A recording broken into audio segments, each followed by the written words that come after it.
The sun was barely over the horizon, casting pale gold light across the sprawling training grounds of Naval Special Warfare Center in Coronado, California. A low fog hovered over the sand and surf, clinging to the edges of the compound like a veil over the trials about to unfold. Rows of recruits stood at attention, uniformed, disciplined, eyes straight ahead, chests stiff. Among them, Sarah Dalton appeared almost fragile compared to the towering, muscled men around her. She was smaller, yes, lean, with narrow shoulders honed from years as a combat medic. But what she lacked in size, she more than made up for in sheer resolve. Whispers traveled along the line, muttered like warnings. She won't last a week. They shouldn't even let her try. Some were curious, some openly hostile. Sarah ignored them. Her boots sank slightly into the damp sand, her gaze fixed on the horizon, where the Pacific stretched endlessly, each wave crashing against the shore, a reminder of her brother. He had been a Navy SEAL, killed in Afghanistan, and Sarah had sworn she would honor him by completing what he could not. This wasn't about proving anyone wrong. It was about proving to herself that courage could survive even the darkest loss. The instructors appeared, moving through the ranks like hawks circling prey. Tall, rigid, their faces carved from decades of training, they spoke little, letting the gravity of the day's work speak for itself. The first test wasn't a drill, it was a statement. The ocean. A low rumble of waves met the recruits' ears, freezing some in fear. A cold wind carried the scent of salt and impending struggle.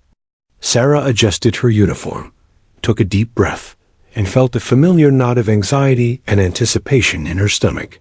It was one thing to face waves during standard training, but this was just the beginning of Hell Week, a grueling gauntlet where men had been broken, physically and mentally, by conditions that pushed the body past human limits. "Dalton," barked one instructor, his voice sharp and commanding, echoing over the surf. "You ready?" "Yes, sir," she said, voice firm. The sound of her own words surprised her. Steady, unwavering, carrying a weight she hadn't realized she possessed. The recruits around her snickered quietly. Some were amused by her composure, some skeptical. They didn't know yet how wrong they were. The first exercise was simple in concept, but brutal in execution. Wading into the surf and swimming a mile against strong currents, fully clothed, carrying a weighted pack. The water hit Sarah like a shock, cold enough to make her gasp, salt burning her eyes. The men who had mocked her faltered immediately, their confidence wavering as the waves slapped their bodies, dragging at their limbs. Sarah gritted her teeth, remembered her brother's voice telling her, "You'll survive because you don't quit." Quitters die in the water. With every stroke, she pushed herself, arms slicing through the freezing ocean, lungs burning, muscles trembling, refusing to let the cold control her. By the time they returned to shore, exhausted and shivering, many recruits had already admitted defeat to themselves, quietly falling behind. Sarah staggered onto the sand, drenched, sandy, muscles screaming in protest, but she was still standing. Even the instructors took note. A small, approving nod here, a quiet acknowledgement there. It wasn't enough to earn respect yet, but it was a start.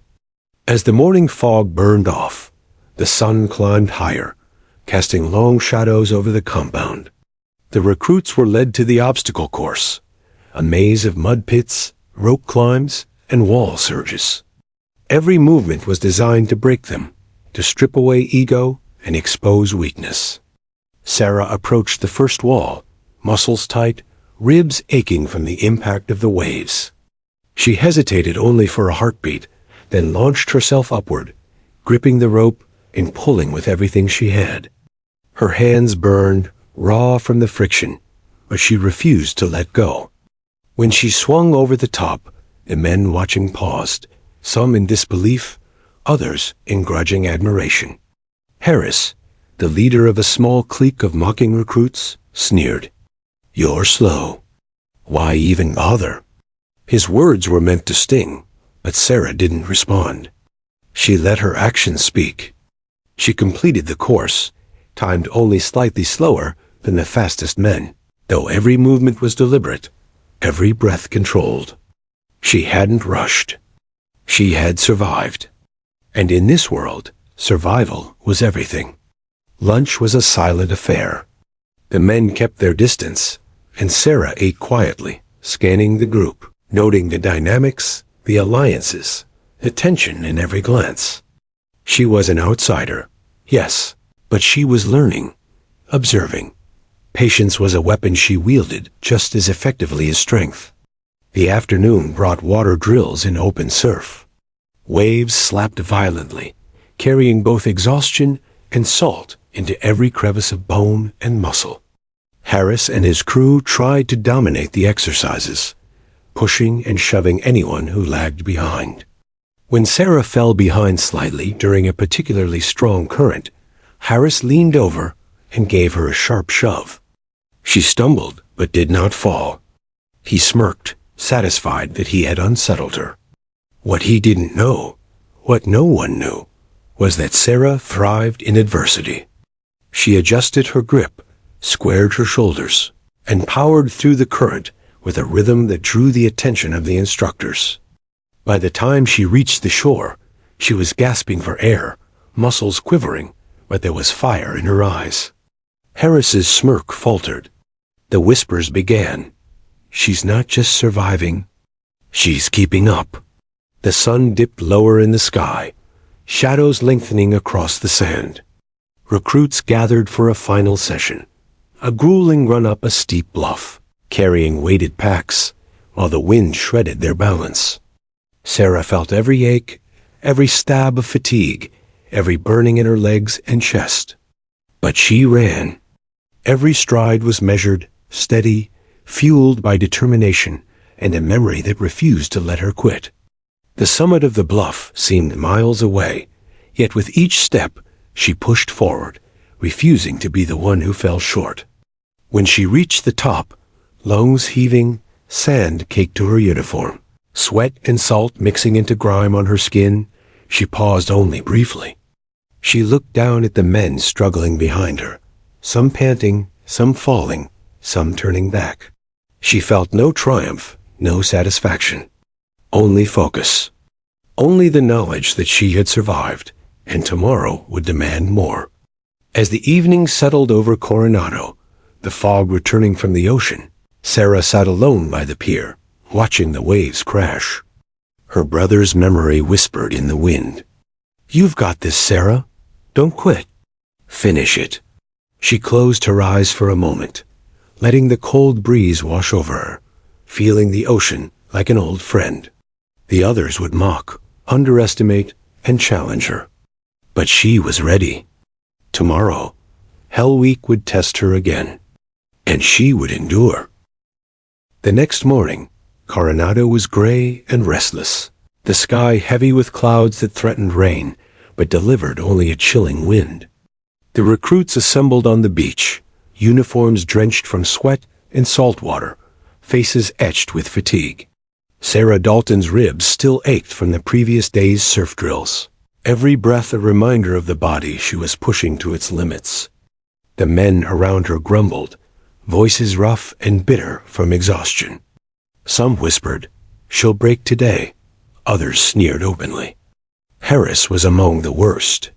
His arrogance had only grown after yesterday's exercises, when he'd seen Sarah keep pace despite her smaller frame and quieter demeanor. He'd been a star in his own mind, a natural leader, a man confident that no woman could match his endurance. Now he was irritated, resentful, and increasingly dangerous. The drill began, a late-night wrestling exercise known among recruits as the grinder. It was designed to test strength, agility, and mental toughness under extreme exhaustion. The sand was cold and wet beneath their bare feet, the ocean just a few hundred yards away, waves slapping against the shore like impatient warnings. Instructors stood nearby, their shadows long and intimidating, arms crossed, watching every misstep. Sarah's partner for the exercise was Harris. As they faced each other, the tension was palpable. He circled her like a predator, smirk in place, confident in the assumption that he would dominate. "Hope you're ready to eat sand," he hissed. Sarah didn't respond. She had learned early that words were cheap. Action was all that mattered. The fight began. Harris lunged first, underestimating her speed. Sarah sidestepped, using leverage to shift his momentum. He stumbled slightly, a crackle of surprise crossing his face. But then he reacted with brutality. With no instruction from the instructors, he slammed his knee into her ribs with a sharp, vicious drive. The impact was immediate, explosive, stealing her breath and sending her crashing onto the sand. Pain like fire shot through her chest, radiating to her back and shoulders. The other recruits laughed. Some clapped mockingly. "That'll teach her," someone said. Sarah gasped, tasting salt and sand in her mouth, her ribs screaming. For a heartbeat, everything went white. Every instinct screamed to cry out, to collapse, to surrender. But surrender was not an option. Not here. Not now. She forced herself up, slow, deliberate, every movement measured despite the agony. She adjusted her stance, tightened her core, and focused on Harris with cold, piercing eyes. Her voice, when it came, was calm, almost serene. Again, there was no anger, only controlled determination. A quiet storm before the lightning struck. Harris lunged again, confident that his size would win, that pain would break her resolve. Sarah anticipated him, twisting, shifting weight, dodging, and striking with precision, using her smaller frame to her advantage. Each move was calculated, each response deliberate. In moments, the dynamics shifted.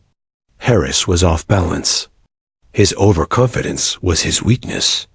The instructors, watching silently, exchanged glances, impressed by the calm control she maintained under extreme pain. By the end of the drill, Sarah had not only survived, but had dominated the encounter with Harris. Her uniform was ripped and sand-caked, her ribs bruised and throbbing, but she stood taller than ever, breathing hard but unbroken. The other recruits stared, some in disbelief, some in grudging respect. The instructors made notes, their faces unreadable but approving. It was more than just a physical test. It was psychological. Sarah had shown that intimidation, force, and brute strength were meaningless against focus, skill, and willpower. Harris, humiliated and shocked, had learned a lesson he would not forget. Sarah Dalton was not to be underestimated. After the drill, recruits collapsed onto the sand, exhausted, lungs burning, hearts hammering. Sarah sat alone briefly, rubbing her ribs and taking slow, steady breaths. Pain was still there, screaming with each inhale, but it was a reminder, not a deterrent. She remembered her brother's voice in her mind. Strength isn't measured by how hard you hit, but by how much you endure and keep moving forward. The instructors called the recruits to assemble for debrief. Harris avoided her eyes. Some men muttered quietly to each other, acknowledging what they had witnessed. Sarah listened, absorbing the reactions without pride or vanity. Respect here was earned through action, and she knew the road ahead would demand more. Much more. The afternoon brought another round of endurance drills, designed to punish the body further. Recruits ran in circles through sand-laden courses, carried weighted boats overhead, and crawled through mud and barbed wire. Sarah's ribs ached with every movement, sharp reminders of the previous night's brutality, but she moved with a rhythm and control that kept her ahead of most men. Every obstacle was a test, not just of strength, but of resolve. Harris fell behind multiple times, struggling under the weight of his own ego and fatigue. Sarah, despite her own injuries, passed him silently, offering a hand only when necessary. Her quiet actions began to shift the group's perception. The same men who laughed at her the night before now glanced at her with a new wariness, a grudging acknowledgement that this woman was formidable. By evening, the fog rolled in again, waves crashing against the shore in relentless rhythm. Sarah sat at the water's edge, sand sticking to her sweat-soaked skin, gaze fixed on the horizon. Her body ached in ways that felt primal and terrifying, ribs bruised, muscles torn, lungs on fire. Yet there was calm in her mind. Every pain was a step toward mastery, every insult a challenge to overcome. She knew Hell Week had only begun. That night, she listened to the distant roar of the surf, remembering her brother, the fallen seal who had inspired her journey. She thought of the men who had mocked her, the instructors who had watched silently, and the long, punishing days ahead. Sarah Dalton was small, but her spirit was unbreakable. Pain was a constant companion, but it would never control her. Not here, not ever. And as the moon rose over Coronado, casting pale light on the wet sand, one fact was clear. Anyone who underestimated her would pay dearly in time. The rib incident was only the beginning. Sarah Dalton was no ordinary recruit.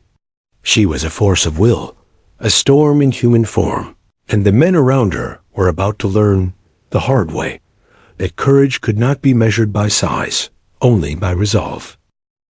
The morning fog hung thick over Coronado, dampening the sun and chilling the air as recruits filed into formation.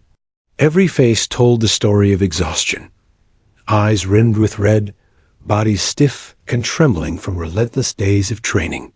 Sarah Dalton stood among them, her uniform soaked with sweat and salt, ribs still bruised and throbbing from Harris's knee the night before. Every inhale sent a shockwave of pain through her chest, but she refused to let it show. Pain, she reminded herself, was temporary. Quitting wasn't an option.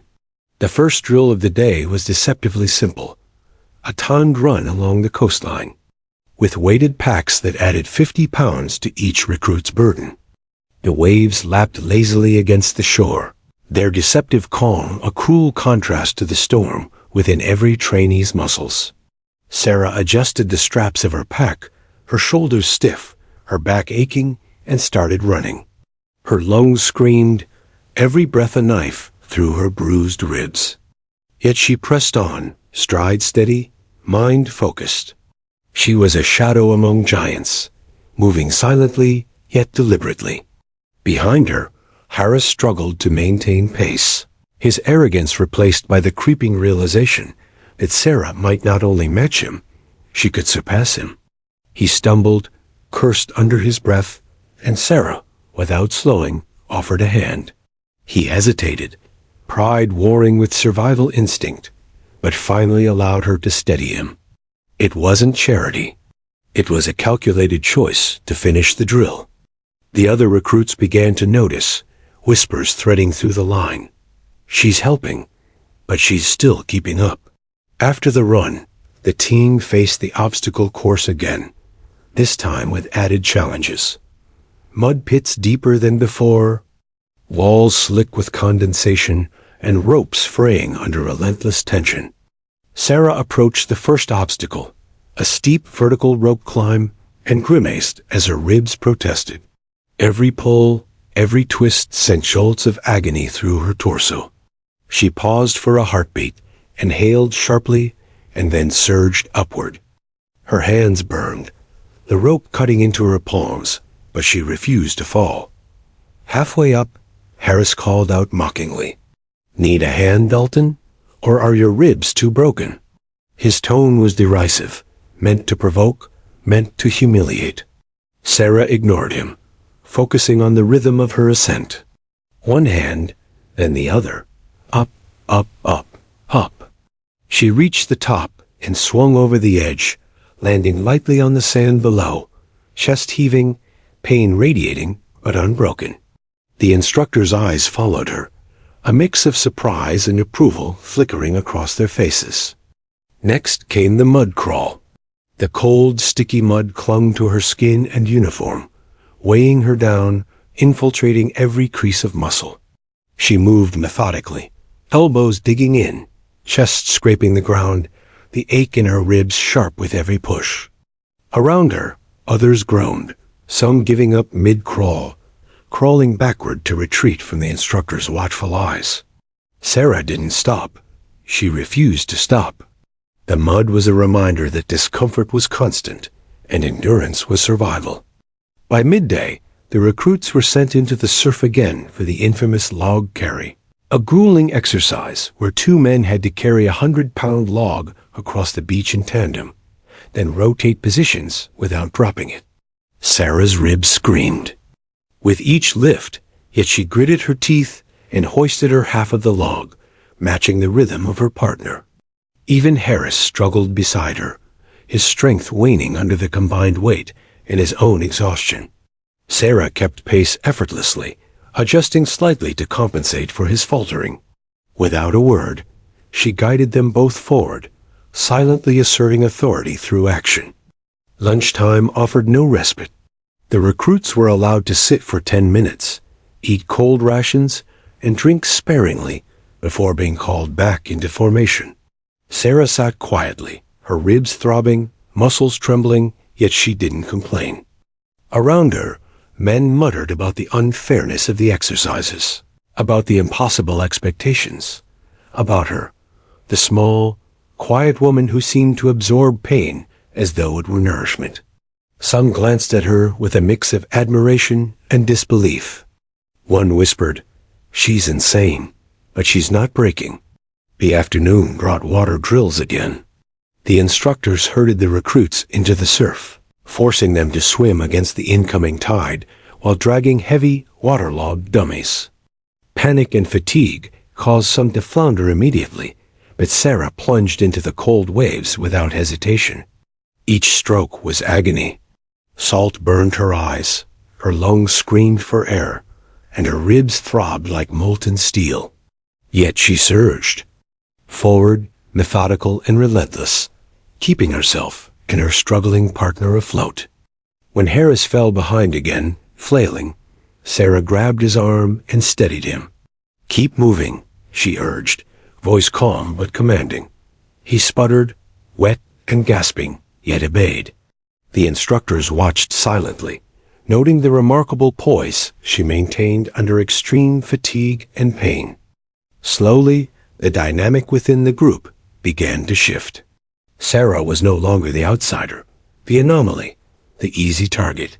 She was a leader, not appointed, not acknowledged formally, but earning influence through sheer determination and capability. As the day wore on, exhaustion reached every recruit. Limbs burned, muscles screamed, lungs heaved, yet there was no reprieve. Sarah's ribs throbbed relentlessly, each movement sending reminders of the previous night's assault. She adjusted. Her posture, inhaling shallowly, moving deliberately to protect herself, but never slowing. When the final exercise came, a mile-long run carrying a weighted boat, she lifted her half without complaint, matching her partner stroke for stroke. She refused to falter, refused to give the men around her an excuse to doubt. By the time the sun dipped below the horizon, the recruits were reduced to trembling figures, sweat and sand caking every inch of their bodies. Sarah collapsed onto the sand, chest heaving, ribs screaming, but mind still sharp. She looked around at her peers, some of whom stared at her with new understanding. Respect had begun to form, subtle and grudging. Harris avoided eye contact, silently acknowledging her strength, though pride kept him from speaking. That evening, as the fog rolled in from the ocean once more, Sarah sat alone at the pier, staring at the Pacific horizon. The water glistened under the dim light, waves whispering secrets only she could hear. Pain was her companion, constant and punishing, but it no longer intimidated her. Each jolt, each ache, each burn was a measure of her perseverance. She allowed herself a brief moment of reflection, thinking of her brother, the seal she'd lost, the courage he embodied. "I'll finish what you started," she whispered to the wind. The promise was silent but unwavering, a commitment that no mockery, no injury, no exhaustion could break. Sleep that night offered no real rest. Every breath, every movement reminded her of the damage to her ribs, the relentless grind ahead, and the trials she would face tomorrow. Yet there was no fear, only resolve. Sarah Dalton had survived Hell Week so far, not as a curiosity, not as an exception, but as a force. The men who had mocked her, the instructors who had doubted her, and the very elements themselves, they would all learn what it truly meant to endure. And as she drifted into uneasy sleep, the distant roar of the surf echoing in her ears, one truth was certain. Sarah Dalton was not just surviving Hell Week, she was mastering it. And those who underestimated her would soon discover the price of underestimation. The morning sun barely pierced the horizon, casting a muted glow over the Coronado beach. The recruits were already lined up, muscles stiff, bodies aching from days of relentless drills. Every breath felt heavy, every step a battle against fatigue and pain. Sarah Dalton stood among them, her uniform soaked with salt and sweat, ribs still bruised and throbbing from the previous exercises. Yet she moved with purpose, quiet determination etched into every line of her face. She wasn't just surviving anymore. She was calculating, observing, waiting for the moment to prove herself. The instructors called the recruits to the water for the next test, the infamous dummy drag and team carry, a brutal exercise requiring coordination, strength, and endurance. Each team of 4 was assigned a 200-pound dummy, simulating a wounded comrade, which they had to carry across uneven sand and through surf, then rotate positions without dropping the weight. The waves licked at their legs, cold and unrelenting, the wind carrying a biting chill across their exposed skin. Harris immediately assumed his usual role, barking commands and straining to assert dominance. His team stumbled, some men falling behind, their exhaustion evident in every faltering step. Sarah's team, in contrast, moved with precision, not because they were physically stronger, but because she led with clarity and focus. Every step she took was deliberate, her cracked ribs screaming with each movement, yet she held the rhythm steady, adjusting for her teammates' weaknesses without hesitation. At one point, Harris tripped on a wet patch of sand, nearly dropping the dummy. Without a word, Sarah reached out, grabbing him by the vest and hauling him upright. The exertion was immense, her ribs flaring with pain, yet she didn't falter. The other recruits watched, whispers spreading through the ranks. She's not just keeping up, she's leading. Harris's face turned red with frustration and embarrassment. For the first time, his authority within the group was challenged, and it wasn't coming from the instructors. It was coming from the one he had mocked relentlessly. The tide shifted with every step. Sarah's quiet determination, her ability to endure, and her willingness to shoulder the burden of others began to command respect. She wasn't loud, she wasn't aggressive, but her actions spoke louder than words ever could. The instructors noticed too, scribbling notes and exchanging glances, silently acknowledging her growing influence over the team. As the exercise continued, fatigue turned into desperation for some recruits. Arms shook under the weight, legs gave out in the sand, and lungs burned from exertion. Sarah, however, remained composed. She adjusted the dummy's position when it threatened to slip, guided her teammates with subtle hand gestures and nods, and pushed herself beyond her limits. Her ribs throbbed with every movement, every inhale a stabbing reminder of pain, yet she refused to slow down. When the team finally reached the end of the course, exhausted, soaked, and covered in sand, the instructors called for a brief rest. The men collapsed to the ground, panting, some muttering complaints, others too drained to speak. Sarah sank to her knees, her hands digging into the wet sand, her chest heaving, but she kept her focus outward. She scanned her team, noting who struggled most, who needed encouragement, who required guidance. She didn't offer empty praise. She offered action and stability, qualities far more valuable in this crucible. Harris's group staggered behind, some members angry, others silently acknowledging that Sarah's team had outperformed them, not because they were stronger, but because they had cohesion, focus, and leadership. Harris seethed silently, unable to voice his frustration without exposing his own inadequacies. For the first time, the men around him began to question his arrogance, watching Sarah's calm command with grudging respect. The final segment of the drill involved navigating a treacherous stretch of sand dunes while maintaining pace with the dummy. The incline was steep, sand shifting beneath every step, threatening to topple the exhausted recruits. Sarah adjusted her pace, moving deliberately to conserve energy, but maintaining the rhythm of the team. Each time a teammate faltered, she steadied them with a guiding hand or a brief word. Her presence became an anchor, the one constant amid chaos, exhaustion, and pain. As they crested the final dune, Sarah's team arrived first, the dummy intact, the recruits battered but triumphant. Harris arrived moments later, defeated, the tension in his face unmistakable. For the first time, he no longer laughed, no longer mocked, no longer assumed superiority. The instructors nodded in approval, their eyes reflecting admiration for the young woman who had led her team through adversity with quiet, unwavering determination. That evening, the recruits were ordered to a beachside debrief. Everyone was exhausted, trembling from exertion, yet the atmosphere had changed. Sarah's team gathered together, water dripping from uniforms, muscles shaking, hearts racing. They exchanged glances, unspoken acknowledgement of the bond that had formed through shared struggle. Even Harris avoided direct eye contact, muttering quietly to himself.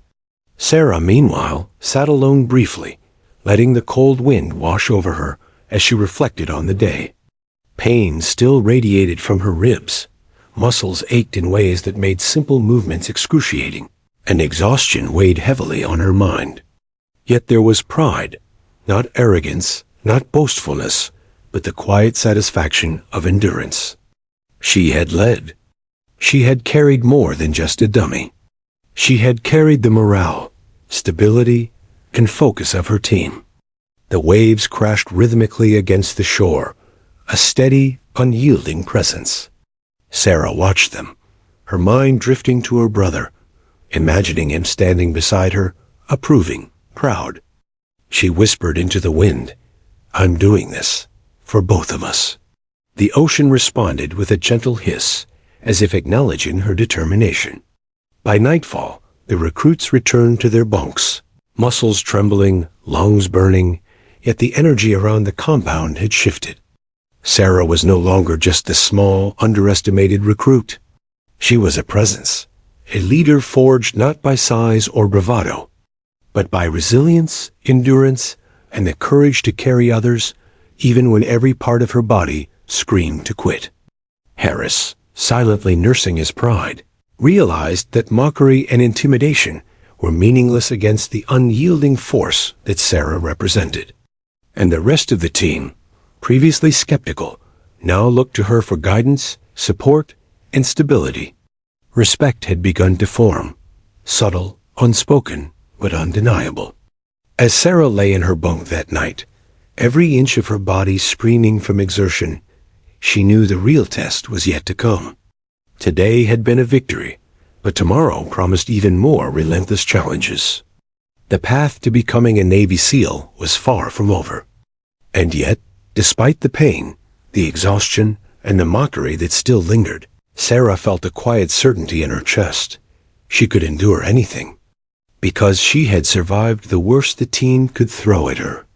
She had led when it mattered, and those who doubted her would soon discover that true strength was not measured by size, but by the courage to push forward, no matter the cost. The desert sun hung like a scorching weight over the training grounds. Heat shimmered off the sand, and every breath drew an arid, searing air.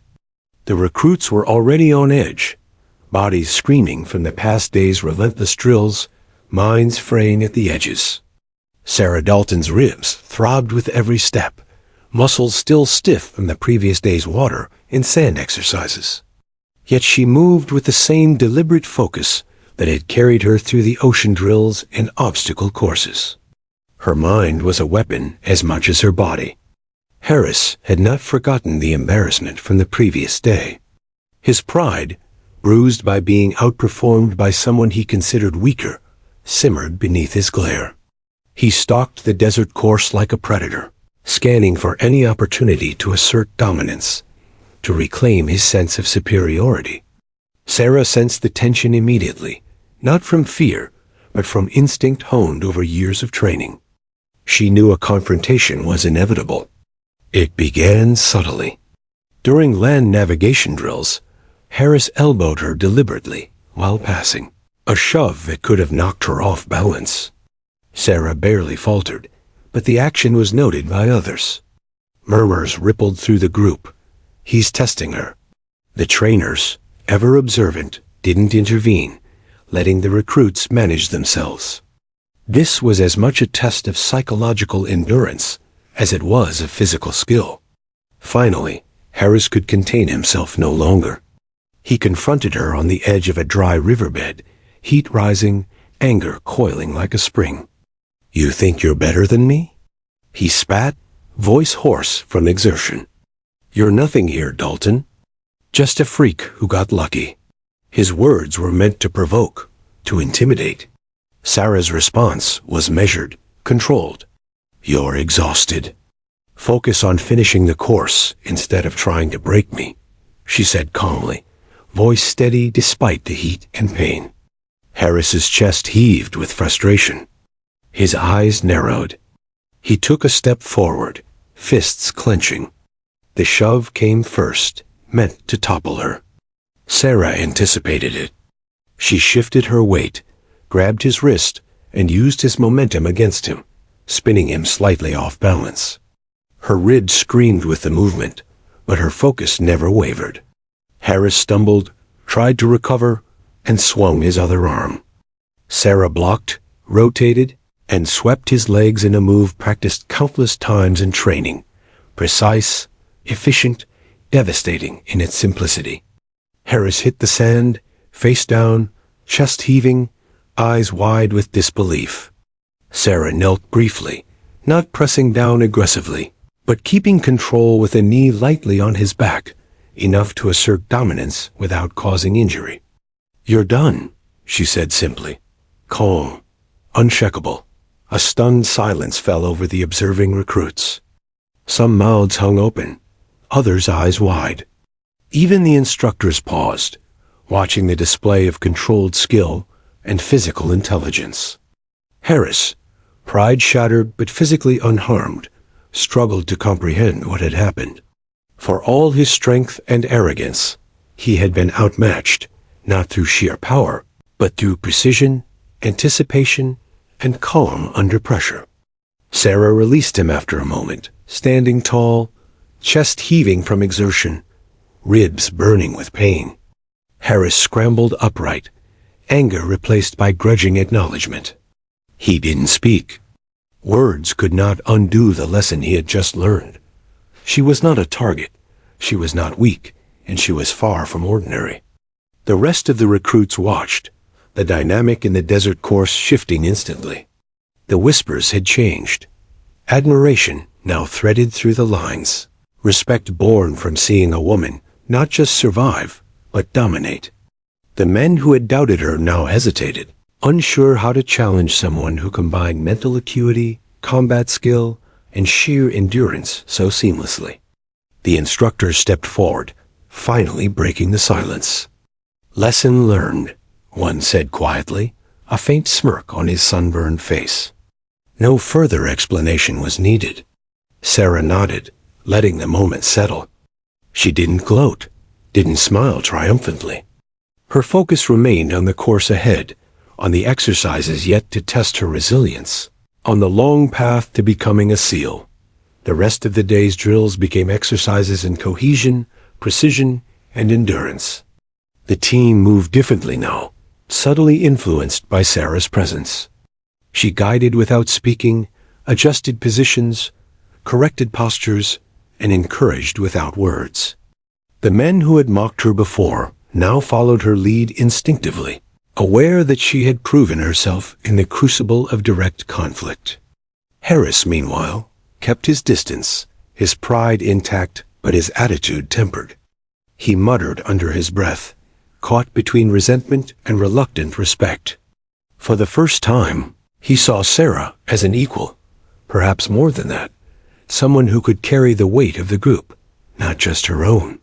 Even as the sun set and the desert cooled slightly, the mental fatigue was nearly as punishing as the physical. Sarah felt every inch of her body screaming, her ribs reminding her of each previous injury, each previous shove, each test of endurance. Yet she pressed on, steady, focused, unyielding. She knew the test of the mind was as critical as the test of the body. She also knew that commanding respect wasn't about intimidation. It was about demonstration, consistency, and courage. The final exercise of the day was a mock extraction under simulated enemy fire. Recruits were required to carry wounded dummies across uneven terrain, avoiding obstacles, simulating cover and evasion. The heat of the desert sun beat down relentlessly, and each step was a battle against exhaustion. Sarah led her team again, her calm presence steadying those around her. Every movement was deliberate, every action calculated to maximize efficiency while minimizing risk. When the team completed the course, drenched in sweat, sand sticking to every muscle, the instructors gathered them. "This is what leadership looks like," one said, glancing directly at Sarah. She simply nodded, quiet, exhausted, but proud. It wasn't victory that defined her. It was endurance, resilience, and the ability to carry others when they faltered. That night, as the recruits returned to their bunks, the desert fading into cool twilight, Sarah sat outside, ribs aching, muscles quivering, eyes on the horizon. The wind carried the distant sound of the ocean, the waves a reminder of the trials yet to come. She thought of her brother, whispered a quiet promise to honor him, and allowed herself a brief moment of satisfaction. Not triumph, not ego, satisfaction that she had met her first major confrontation with calm, precision, and courage. Harris, silently nursing his bruised pride, did not approach. But the tension between them had shifted irrevocably. The other recruits, once dismissive, now looked at her differently. The landscape of respect had been redrawn in the desert sand, and Sarah Dalton was firmly at the center of it. As she finally lay down to rest, exhaustion pulling at every fiber of her body, she understood the truth of this journey. Hell Week was not about breaking the body, nor about winning against peers. It was about the mind, about the ability to endure, adapt, and lead in conditions where most would collapse. She had proven that night that she could do all three. And tomorrow, the challenges would rise again, higher, sharper, more punishing. But Sarah Dalton was ready, because she was not broken, and she would not be beaten. The morning air over Coronado was sharp and crisp, a prelude to another punishing day. Recruits assembled on the beach, sweat already forming on sunburned skin despite the cool breeze. Fatigue was written on every face. Bodies ached, lungs burned, and muscles trembled. Yet Sarah Dalton stood among them, steady, composed, and quietly commanding attention. Her ribs throbbed from previous blows, every step a reminder of the relentless physical and mental trials she had endured. The instructors began the day with an obstacle course designed to test not only strength, but coordination, leadership, and trust. Teams were assigned to maneuver massive logs through a convoluted series of mud pits, walls, and water traps. The recruits quickly discovered that brute force was insufficient. Success demanded strategy, timing, and precise communication. Sarah immediately took initiative. Without raising her voice or demanding attention, she positioned her teammates, subtly adjusting their grips and guiding their movements. She noticed a struggling recruit, arms shaking as he tried to lift his portion of the log. Without hesitation, she moved beside him, shifted the weight, and whispered instructions. "Steady. 1, 2, 3. Now." Her calm presence steadied the team, and the log moved forward with far less effort than brute force alone could have achieved. The other team struggled, shouting and fumbling, muscles quivering, coordination breaking under fatigue. Harris's group was faltering again, struggling to lift the log as it sank into the sand. He glanced toward Sarah, a mixture of frustration and awe crossing his face. For the first time, he understood that leadership wasn't about ego or aggression. It was about guiding others, keeping them focused, and carrying them when necessary. Hours passed in a blur of mud, water, and relentless sun. Sarah's ribs throbbed with every movement, but she pressed on, her focus unwavering. When another teammate slipped in a muddy pit, Sarah didn't scold. She adjusted his stance, lent her strength, and continued. Each action reinforced her reliability, the kind that could not be faked. By the end of the obstacle course, her team had completed the challenge ahead of most others, not because they were the strongest, but because they trusted her implicitly and followed her lead instinctively. Lunchtime offered only a brief respite. Recruits huddled under makeshift tarps, eating cold rations, muscles trembling. Sarah sat quietly, scanning the team, offering subtle encouragement to those struggling to eat or hydrate. She didn't boast. She didn't demand recognition. Her leadership was silent, practical, earned through action rather than words. Around her, the team began to shift. They stopped seeing her as an outsider and began seeing her as the anchor they could rely upon when chaos threatened to overwhelm them. The afternoon brought another brutal test. Ocean endurance drills in crashing surf.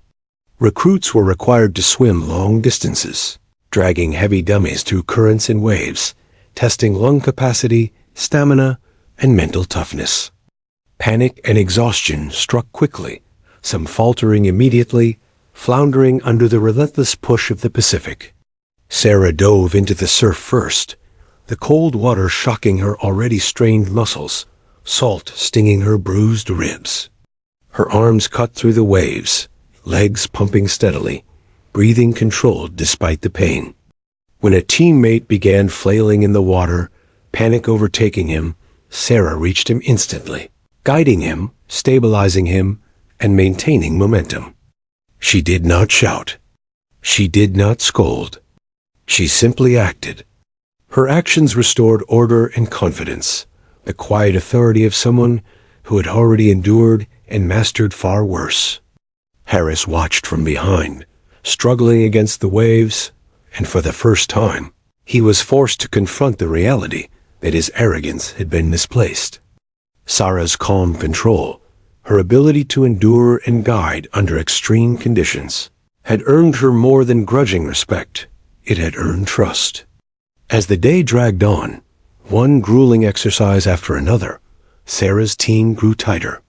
The bond between them strengthened not through words, but through shared struggle and the quiet leadership she demonstrated.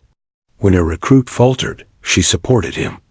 When confusion arose, she guided the team with subtle gestures and quiet instruction. By the end of the day, the team operated like a single organism, coordinated, focused, and resilient. Night fell, and the fog rolled in from the ocean, chilling wet sand clinging to tired bodies.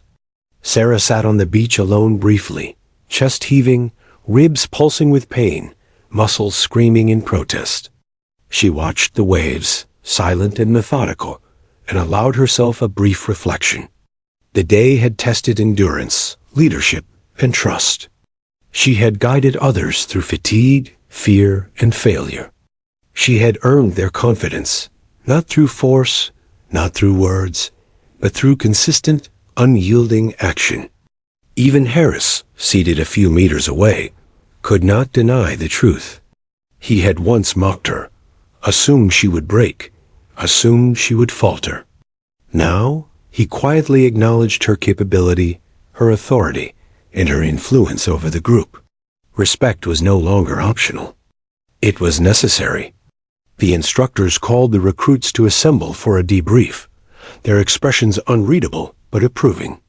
"Leadership is shown, not told," one said. "Dalton, your team demonstrates what happens when trust, focus, and resilience converge." No further words were needed. Sarah absorbed the acknowledgement quietly, not with pride, but with focus on the days ahead. Back in the bunks that night, exhaustion pulled at every fiber of her body, yet she felt a sense of quiet triumph. The trust she had earned was fragile, contingent on continuous effort, but it was genuine. For the first time, she was no longer the outsider, the underestimated, or the mocked recruit. She was a pillar, a source of guidance, a force that others depended upon. The long journey of Hell Week had begun to reveal the truth. Strength alone was insufficient. Endurance, resilience, tactical intelligence, and the ability to inspire trust under extreme conditions were what defined a true SEAL. Sarah Dalton had demonstrated all of these qualities.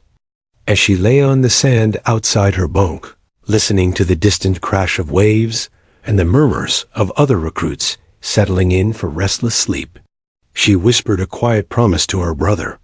"I will finish what you started. I will endure.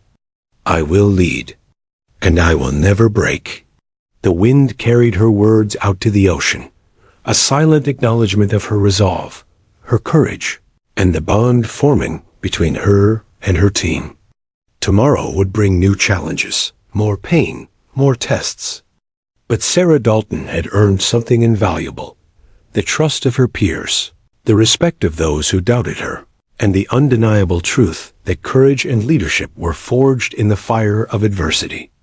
And with that, she allowed herself a moment of calm, knowing that despite the agony in her ribs, the exhaustion in her muscles, and the relentless demands of Hell Week, she had claimed her place, not as an outsider, but as a true member of the SEAL Brotherhood. The pre-dawn air over Coronado was electric with tension. Recruits lined up in the dark, the horizon barely visible beyond the glimmer of surf. Every face reflected exhaustion, days of relentless drills, broken sleep, and punishing exercises had left bodies bruised and minds raw. Yet among them, Sarah Dalton stood alert, steady, her eyes scanning the course ahead. Her ribs still throbbed with pain from previous drills. Muscles screamed from endless repetitions, but her mind was sharper than ever. Today would be the ultimate test, a full-scale battlefield simulation designed to push recruits to the edge of human endurance. Instructors briefed the team, outlining the scenario. They would navigate a simulated combat zone, rescue injured casualties, avoid enemy fire, and complete a timed extraction under chaotic conditions.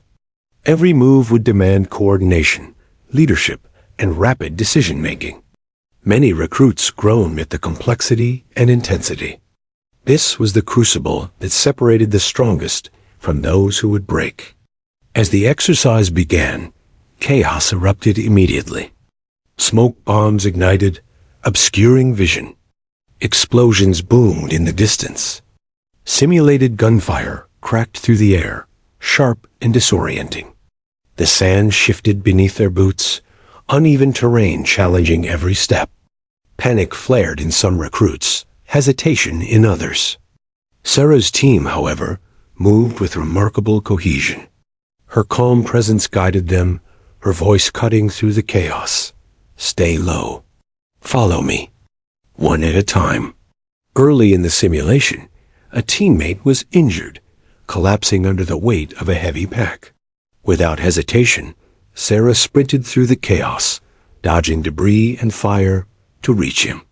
She lifted him onto her shoulders with the precision of someone who had trained relentlessly for situations like this, her ribs screaming with every movement. The instructors observed silently, impressed not just by her strength, but by the clarity of her actions under extreme stress. Harris, attempting to assert himself, struggled through the simulation, hesitating at each obstacle, fumbling under pressure. Sarah intercepted him at a particularly hazardous zone, directing his movements without condescension, subtly coordinating the team's strategy. Her calm decisiveness became the anchor around which the entire group operated. Even recruits who had doubted her now followed her lead instinctively, their trust in her reinforced by the real-world stakes of the exercise. As they approached the extraction point, an obstacle required them to traverse a narrow, unstable bridge over a simulated minefield. One misstep would have meant failure in the simulation, a psychological blow designed to break confidence. Sarah led the team first, carefully testing each plank before signaling her teammates to follow. She moved deliberately, measuring each step, offering guidance to those hesitating.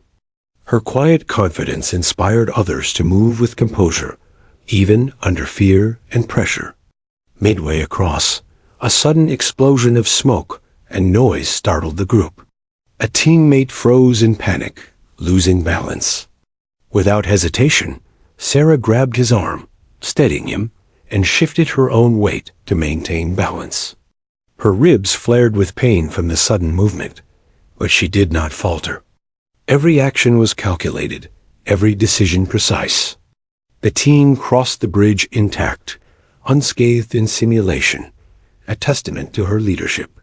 The final segment demanded speed, endurance, and teamwork, carrying simulated casualties to an extraction point while avoiding enemy fire.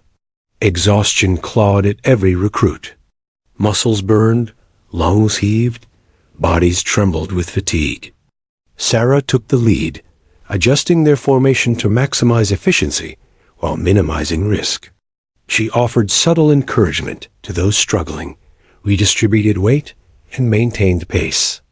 The instructors watched closely, taking notes, silent admiration on their faces. As they neared the extraction point, Harris's group faltered once more, a misstep threatening to compromise the entire exercise. Sarah's team paused briefly, assessing the risk, then surged forward, carrying her injured teammate with precision and speed. The instructor's expressions shifted from evaluation to visible approval. This was leadership in action, executed under the most punishing conditions imaginable. The team reached the extraction point first, simulated casualties intact, formation disciplined, and despite exhaustion, every recruit remained composed. The instructors approached, their faces unreadable, but eyes reflecting pride and recognition. "Dalton," one said, voice quiet but firm, "that is how a SEA leads." Calm under pressure, decisive and unbreakable. Sarah simply nodded, chest heaving, ribs pulsating with pain, muscles trembling. She did not boast.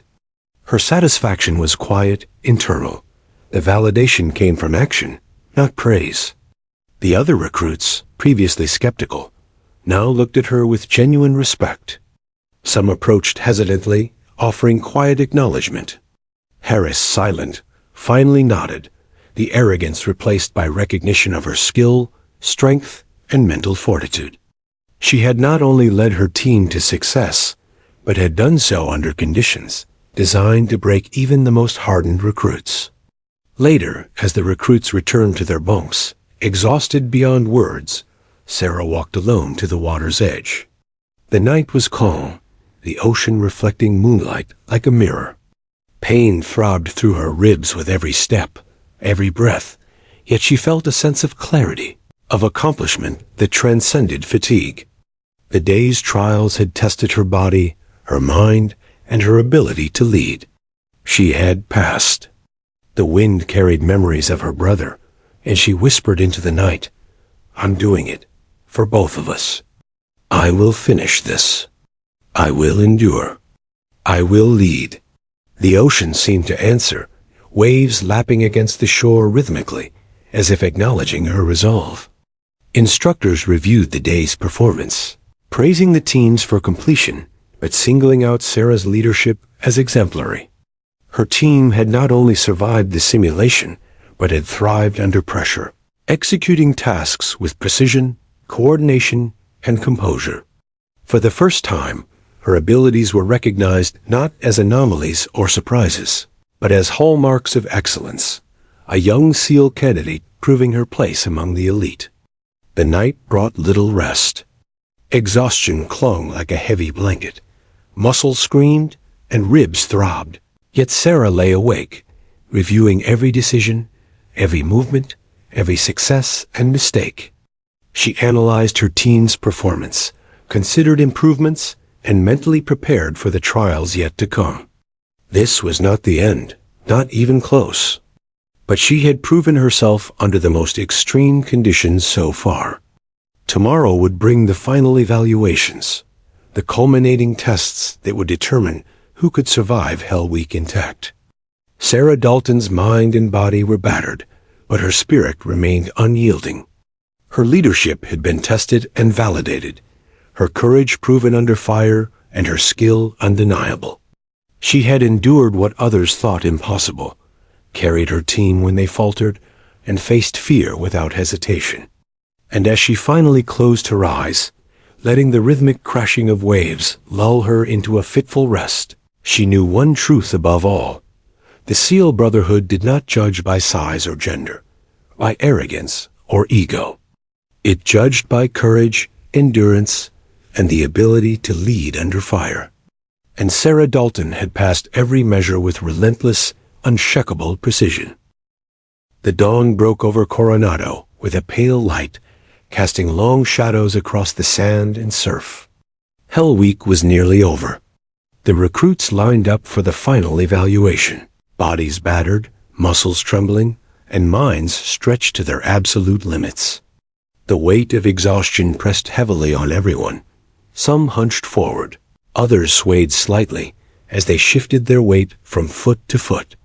Every inch of skin and muscle bore the marks of relentless drills, bruises, cuts, and salt-stung sweat. Sarah Dalton stood in a line, ribs throbbing from repeated abuse, muscles screaming with every motion. But her eyes were steady, her posture unbroken. The fire within her burned brighter than ever, tempered through days of extreme endurance, mockery, confrontation, and relentless mental and physical tests. Today would be the final proving ground, a combination of swimming, obstacle courses, navigation exercises, and tactical simulations designed to determine who would survive Hell Week intact. The instructors began the first phase, a timed swim through choppy surf while carrying equipment and dragging simulated casualties. Waves crashed over the recruits' heads, salt-stinging eyes, lungs straining to draw in breath. Many floundered immediately, exhausted and demoralized. Sarah plunged into the water with deliberate determination, her movements strong and rhythmic, despite the screaming ribs and fatigue-laden muscles. She reached her team, coordinated positions, and guided them through the water with steady, precise commands. Her leadership was subtle, silent, yet unmistakable. Harris struggled beside her, the fatigue and pride weighing heavily. He glanced at Sarah and, without words, followed her lead, matching her pace and movements. She did not chastise. She simply guided, leading by example. The instructors watched closely, impressed by the calm precision she maintained under extreme duress. By the time her team reached shore, drenched and gasping, they were among the fastest, their cohesion and trust solidified under the most punishing conditions imaginable. The next phase involved a complex obstacle course, a gauntlet of mud pits, rope climbs, walls, and narrow balance beams. Each obstacle tested physical endurance, coordination, and mental acuity. Sarah led her team again, pacing them carefully, offering subtle guidance, adjusting grips and positions, and maintaining rhythm. Her team followed instinctively, trusting her judgment implicitly. Recruits who had mocked or doubted her now watched in awe, some even whispering words of encouragement as they passed by. Midway through the course, a teammate stumbled while climbing a rope, nearly losing hold. Sarah was there instantly, steadying him, redistributing weight, and ensuring both he and the rope remained secure. Her ribs flared with pain from the sudden exertion, but she did not falter. Every action reinforced her role as a leader, one whose skill and endurance commanded trust without a single boastful word. After hours of relentless trials, the recruits faced the final tactical exercise, a mock battlefield requiring navigation, strategy, and the extraction of simulated casualties under enemy fire. Smoke, noise, and chaos threatened to overwhelm even the most seasoned recruits. Sarah moved with precision, guiding her team through the simulated danger, prioritizing safety, efficiency, and coordination. She anticipated obstacles, adjusted formations on the fly, and carried injured teammates without hesitation. When Harris's group faltered, she did not gloat or chastise. She provided subtle assistance, maintaining the integrity of her team while allowing others to learn through experience. Her actions were calculated, strategic, and unyielding, demonstrating a rare combination of mental acuity, physical endurance, and leadership under pressure. By the time the final extraction point was reached, dusk had begun to settle over the beach. Every recruit was exhausted, drenched, and covered in mud, sand, and sweat. The instructors gathered them for the final assessment, faces unreadable, eyes sharp and piercing. The tension was palpable. Every recruit held their breath, anticipating judgment after days of extreme exertion. One instructor stepped forward, breaking the silence. Hell Week is over. Few survive, fewer excel. Leadership, endurance, mental toughness, and courage under fire define those who earn the right to call themselves Navy SEALs. He paused, scanning the line. This candidate demonstrated every quality expected: endurance under unimaginable physical pain, the ability to lead under extreme mental stress, and the courage to carry others when they faltered. He pointed toward Sarah Dalton. Dalton, you have proven yourself beyond expectation. Your leadership and determination have set a standard for every recruit here. Sarah, chest heaving, ribs pulsing with pain, simply nodded. No words were needed. The acknowledgement was internalized in the quiet pride of action over recognition. Around her, teammates began to clap softly, then louder, some cheering, others offering nods of respect. Even Harris, standing a few steps away, finally approached, extending a hand. You earned it, he said simply, his pride tempered by acknowledgement. Sarah shook his hand, no bitterness, only the recognition of a shared trial. The instructors continued, awarding the survivors of Hell Week their acknowledgement, a symbol of endurance, courage, and capability. For Sarah, it was more than a physical accolade. It was validation of every struggle, every insult, every pain-strewn step she had taken. She had proven not only to herself, but to everyone around her that she belonged, that courage, skill, and determination mattered more than size, gender, or the expectations of others. That evening, as the recruits sat around a small fire, sharing sparse rations and stories of survival, Sarah reflected on her journey. Memories of the first days, being mocked, shoved, doubted, seemed distant now. She thought of her brother, of his encouragement and belief in her from the start, and whispered softly into the night, I did it. I endured. I led. Can I carry that courage forward? Around her, the men she had once outrun, outlasted, and guided now looked at her with genuine respect. They had witnessed her strength, her endurance, and her unwavering courage.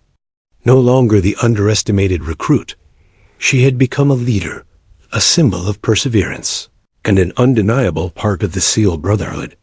The instructors lingered nearby, watching the interaction, noting how her presence had transformed the dynamics of the group.